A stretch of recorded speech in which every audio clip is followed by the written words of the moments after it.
পান করতে পারি। বিবাহিতরা দিনের বেলায় স্ত্রীর সাথে মেলামেশা করতে চাইলে করতে পারে, কিন্তু রমাদানে দিনের বেলায় খেতে মনে চায় কিন্তু আমরা খাই। আমার প্রবৃত্তি খেতে চায় কিন্তু প্রবৃত্তির কথা আমরা শুনি, কথা কয় না। রমজানে খেতে মন চাইলে আমরা খাই, তৃষ্ণায় গলা ফেটে যায়, গলার ছাতি ফেটে যায়, কিন্তু এক ঢোক পানি কি আমরা গিলি? বিবাহিতরা দিনের বেলা স্ত্রীর সাথে কি মেলামেশায় যায় না। তার মানে সারা বছর নফস আমাদেরকে নিয়ন্ত্রণ করে, আর রমাদানে নফসের উপর আমরা নিয়ন্ত্রণ প্রতিষ্ঠা করি। নফসের লাগাম আমরা রমাদানে টেনে ধরে চিল্লায় বলে ঠিক না।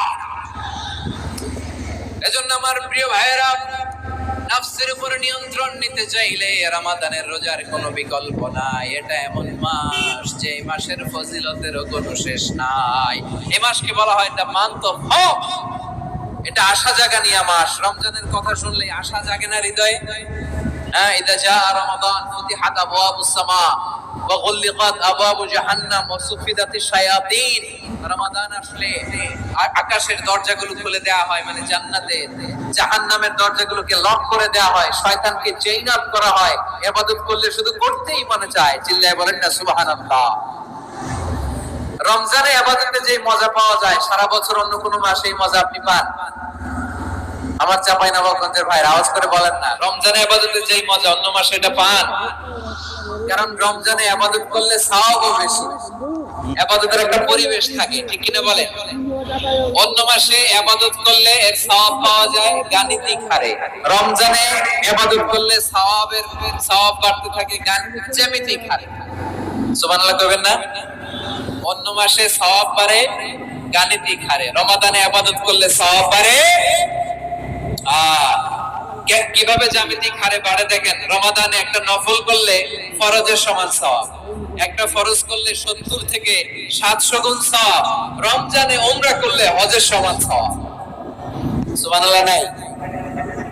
মান্থ অফ হোপ, আশা জাগানিয়া মাস। এই মাস আমাদেরকে হোপফুল করে, আশাবাদী করে।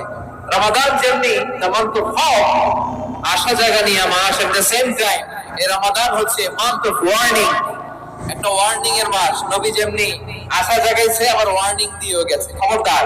ওয়ার্নিংটা কেমন? আল্লাহ হাবিব সাল্লাল্লাহু আলাইহি ওয়াসাল্লাম মসজিদে নববীর ভেতরে হঠাৎ তিনি মসজিদে নববীর মিম্বারে পা রেখে বললেন আমিন।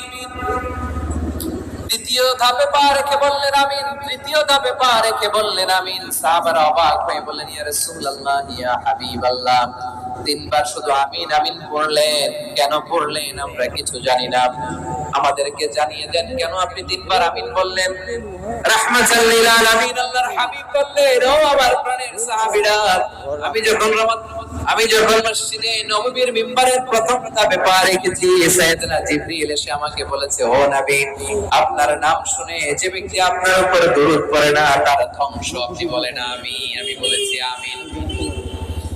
দ্বিতীয় ধাপে পা রাখার পর সাইয়েদনা জিবরিল বললেন, ইয়া রাসূলুল্লাহ, মাতা পিতাকে বার্ধক্য অবস্থায় পেয়ে তাদের সেবা করে, তাদের সাথে সদাচরণ করে যে সন্তান জান্নাত কামাতে পারলো না তার জন্য ধ্বংস। আপনি বলেন আমিন। আমি বলেছি আমিন। আবার মিম্বারের তৃতীয় ধাপে ঠিক যখনই আমি পা রাখলাম, সাইয়েদনা জিবরাইল বললেন, নবী, তারপরে এই মাসে ইবাদত করে যে ব্যক্তি নিজের গুনাহ maaf করাতে পারলো না তার জন্য ধ্বংস। আপনি আওয়াজ করে পড়েন আমিন। কত বড় ধমক, কত বড় ওয়ার্নিং দেখছেন যে রমাদান পেয়েছে, কিন্তু রমাদানের ইবাদত করার মধ্য দিয়ে সে নিজেকে জাহান্নাম থেকে মুক্ত বানাতে পারলো না, তার উপর আল্লাহ লানত, তার জন্য ধ্বংস। সাইয়েদনা জিবরাইল বলেছেন আমিন, স্বয়ং বিশ্বনবীও বলেছেন আমিন। আওয়াজ করে পড়েন নাউযুবিল্লাহ। এই শাবান শেষে রমাদানুল মুবারকে আল্লাহ তাআলা আমাদের জন্য সিয়াম ফরজ করেছেন। কি ফরজ করেছেন? তিনি সূরাতুল বাকারার 183 নম্বর আয়াতে ইরশাদ করেছেন, রাব্বুল আলামিন বলেন, ইয়া আইয়ুহাল্লাযীনা আমানু কুতিবা আলাইকুমুস সিয়ামু কামা কুতিবা আলাল্লাযীনা মিন ক্বাবলিকুম লাআল্লাকুম তাত্তাকুন। আল্লাহ বলেন, ও বিশ্বাসীরা শোনো শোনো, তোমাদের জন্য সিয়ামকে ফরজ করা হয়েছে ঠিক যেমন ভাবে তোমাদের পূর্ববর্তী উম্মতদের উপরও সিয়ামকে ফরজ করা হয়েছিল লাআল্লাকুম তাত্তাকুন, যাতে করে তোমরা সবাই মুত্তাকি হতে পারো। সুবহানাল্লাহ বলেন, যাতে করে তোমরা আল্লাহ সচেতন হতে পারো। তাহলে সিয়ামকে, এই সামনে যে রমাদান আসতেছে আমার প্রিয় ভাইয়েরা, এই পুরো রমাদান ব্যাপী সিয়াম সাধন করা, সিয়াম পালন করাকে আমাদের জন্য ফরজ করে দিয়েছে কে? রমাদানের রোজা রাখার নফল নাকি? রমাদানে সিয়াম পালন করা কি নফল? সুন্নাত? তাহলে কি ফরজ? আওয়াজ করে বলেন, রমাদানের রোজা রাখা কি ফরজ? এটা শুধু আমাদের উপরই ফরজ না, আমাদের আগে যত জাতি গোষ্ঠী পৃথিবীতে এসেছে সবার উপরে সিয়াম পালনকে ফরজ করেছে কে? সবার উপরে আল্লাহ তাআলা সিয়াম পালনকে ফরজ করেছিলেন।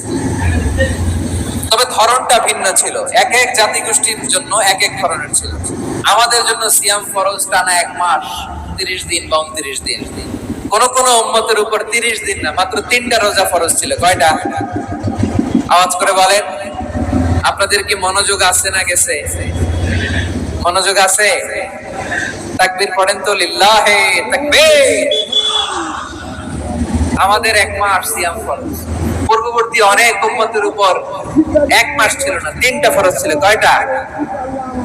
প্রতি মাসের 13, 14, 15 ফরজ ছিল তাদের জন্য। কারোর জন্য শুধু একটা, আশুরার রোজা। কোন কোন উম্মতের জন্য 10টা।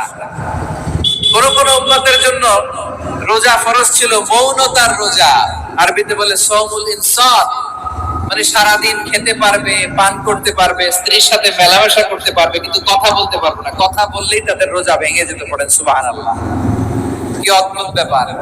মৌন সম্মতির রোজা। যেমনটি সাইয়্যিদাতুনা মারইয়াম আলাইহিস সালাম বলেছেন, ইন্নী নাযারতু লির-রাহমানি সাওমা ফালান উকাল্লিমাল ইয়াওমা ইনসিয়া। তিনি বলেছেন, আজকে আমি রহমানের জন্য, মানে আল্লাহর জন্য রোজা মানত করেছি, আজকে আমি কারোর সাথে কথা বলতে পারবো না। তো রোজা রাখলে কথা বলতে পারবে না কেন? কারণ ওই শরীয়তে রোজার বিধান ছিল সকাল থেকে সন্ধ্যা খেতে পারবেন, পান করতে পারবেন, কিন্তু কথা বলতে পারবেন না। কথা বললেই রোজা ভেঙে যেত। সুবহানাল্লাহ বলেন।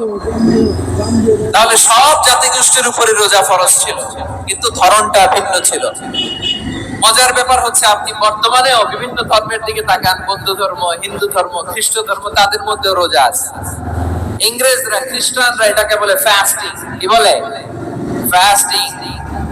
আমাদের হিন্দু ভাইয়েরা বলে উপবাস। তারা কি বলে? উপবাস। আবার এখন আন্দোলনেরও একটা মাধ্যম হয়েছে এটা, না খেয়ে থাকা। এটারে বলে অনশন। এটারে কি বলে? অনশন ধর্মঘট। মানে আমাদের দাবি না মানলে আমরা খাবো না, রোজা রাখলাম। আছে না নাই? তারপরে আধুনিক বিজ্ঞান এটার একটা নাম দিয়েছে না খেয়ে থাকাকে, অটোফেজি। কি বলে? অটোফেজি। জাপানের এক চিকিৎসা বিজ্ঞানী এই অটোফেজির উপর গবেষণা করে সে নোবেল পেয়েছে। সুবহানাল্লাহ পড়বেন না? এজন্য আল্লাহ তাআলা আমাদের জন্য গোটা রমাদানে এই সিয়ামকে ফরজ করে দিয়েছেন। আওয়াজ করে বলেন আল্লাহু আকবার। রব্বুল আলামিন বলেন, ইয়া আইয়ুহাল্লাযীনা আমানু কুতিবা আলাইকুমুস সিয়াম।